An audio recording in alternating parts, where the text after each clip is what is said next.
Bonjour, je m'appelle Adjoa Rokaya Bassen, je suis jeune des villages d'enfants SOS. Oui, on est là pour faire le plan d'action du programme YouthCan, qui est un programme qui est mis en place pour les jeunes pour faciliter leur insertion professionnelle, mais déjà pour leur permettre d'avoir les atouts qu'il faut pour être compétitifs dans le marché de l'emploi. C'est ce qui nous a rassemblés ici ce matin avec les partenaires et toutes les parties prenantes. Je dirais déjà que pour nous, c'est une aubaine. Je dirais déjà c'est un privilège. C'est une chance que nous avons parce qu'il y a beaucoup de jeunes qui ne l'ont pas. On sait tous comment ça se passe, comment le monde du travail se passe, le monde de l'emploi. C'est pas facile et c'est pas accessible à tout le monde. Donc si nous, en tant que jeunes, on a aujourd'hui ça, on a cette chance-là qu'on nous donne en fait des moyens qui nous permettent de nous outiller pour que nous puissions être compétitifs sur le marché. Je dirais que c'est une chance et c'est un grand pas en fait pour la mission de SOS déjà et de YouthCare. Ce que nous attendons de ce programme, je crois que on l'a déjà vu, mais que tout ce qui a été présenté jusque-là soit pérenne et que ça apporte vraiment les fruits escomptés. Parce que c'est comme je l'ai dit tout à l'heure, on a mis en place ce projet-là pour nous permettre, nous jeunes, de nous outiller, de nous donner les moyens qu'il faut pour qu'on soit compétitifs sur le marché et qu'on ne se sente pas lésé ou biaisé à un moment.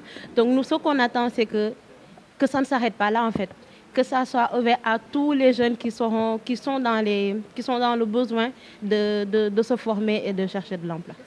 Je ne dirais pas que oui, ça peut résoudre le problème à 100%, mais ça peut quand même apporter un plus.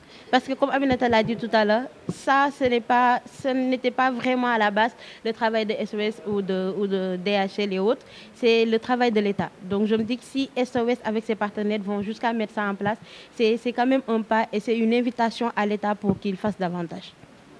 Je suis directrice RH à DHL. Donc depuis 2019, DHL collabore avec SOS Village d'enfants dans le cadre de sa politique RSE. On a commencé un projet qui s'appelle GoTish. Donc pour dire, hein, c'est un projet qui permet aux jeunes de SOS Village d'enfants de pouvoir faire des formations et acquérir une qualification. Maintenant, comme on sait, au Sénégal, le marché du travail n'est pas facile. Donc pour mener ce combat-là, il faut qu'on passe à une étape supérieure. Et cette étape supérieure, effectivement, c'est ce nouveau programme YAFKEN qui permet aux jeunes de pouvoir gagner le combat de l'employabilité pour pouvoir se donner toutes les chances pour acquérir un emploi. Donc pour ce projet-là, il y a DHL Express et DHL Forwarding, mes collègues qui sont là autour de moi, qui voulons juste lancer un message en disant que DHL est présent. On a besoin aussi d'une forte mobilisation pour pouvoir accompagner SOS Village d'enfants à gagner ce combat-là. Alors nous, chaque entreprise a son secteur d'activité. Comme vous le savez, DHL, on est dans le domaine de la logistique. Donc on va essayer de faire des passerelles. Quand on parle de passerelles, c'est permettre à un jeune, par exemple, qui a une formation théorique dans le domaine de la logistique, puisse savoir ce qui se passe en entreprise. Donc pour savoir ce qui se passe en entreprise, il faut qu'il y ait des ponts. Donc on a parlé tout à l'heure, on a fait un exposé tout à l'heure, on a parlé de mentoring.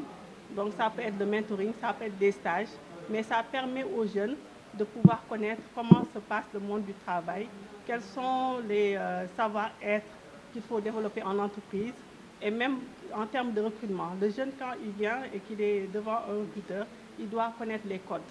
Il doit savoir comment, qu'est-ce qu'il doit dire, comment il doit s'habiller. Donc c'est toutes ces passerelles-là qu'il faut qu'on puisse vraiment développer en tant que professionnel. Avec le ministère de l'Enseignement supérieur, Recherche, Innovation, qui est le MESRI.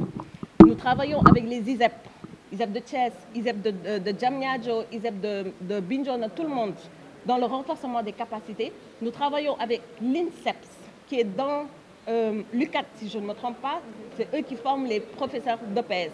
Nous travaillons aussi avec Don Bosco, qui est à Dakar, à Thiès, ainsi que SOS. Donc notre approche avec SOS, c'est beaucoup plus le renforcement des capacités, les aider aussi dans le safeguarding, qui est les droits de l'enfance, mais aussi nous les accompagnons dans la recherche de pouvoir travailler ensemble avec le secteur privé.